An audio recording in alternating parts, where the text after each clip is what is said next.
Comment aménager un coin détente en terrasse qui est top, qui crée vraiment une ambiance sympathique. Vous allez voir dans cette vidéo 5 astuces et regardez bien jusqu'à la fin puisque ces astuces sont simples et faciles à mettre en place. Mais si vous en ratez une, eh bien le résultat il ne sera pas là.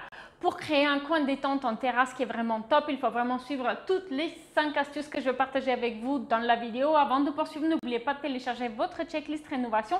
Le lien va être en description, elle est gratuite et elle va vous aider pour mieux gérer votre rénovation.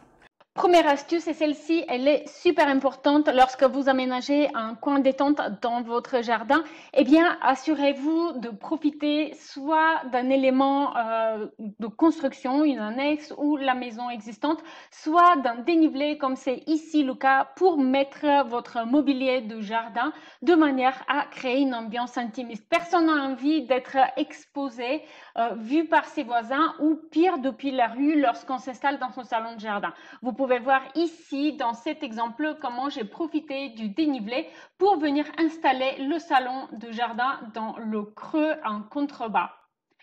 On va pouvoir aussi aménager 2 coins détente dans ce jardin alors qu'il n'est pas très grand. On a une terrasse qui est directement devant le salon et puis on va avoir le salon de jardin en contrebas.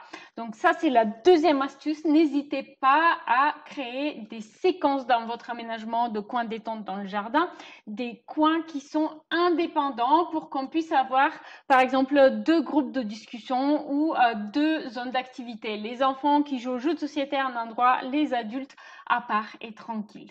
Troisième astuce extrêmement important, une fois de plus, notamment si vous avez du vis-à-vis, n'hésitez pas à utiliser le ciel et les solutions d'ombrage pour créer un coin plus intimiste sans pour autant tout couvrir. Ici, dans cet exemple, on a des toiles tendues et une pergola bioclimatique qui ont une double fonction. Donc, astuce numéro 3, créer de l'intimité, ce qui a été fait justement avec les toiles tendues. Et astuce numéro 4, définir les espaces et leurs fonctions avec la pergola qui vient se placer devant l'entrée de la maison. La cinquième astuce, n'hésitez pas à choisir différents matériaux de revêtement, notamment au sol. Ici, vous pouvez voir qu'on a la terrasse qui est couverte en bois et on a à côté un passage en gravier avec des pas japonais. Et ça, une fois de plus, ça permet de définir les fonctions et de différencier les espaces pour mieux savoir comment les utiliser et pour se sentir plus à l'aise dans son jardin, dans son extérieur. À la fin de cette vidéo, je vous conseille de voir celle-ci qui donne des idées pour la décoration de la terrasse.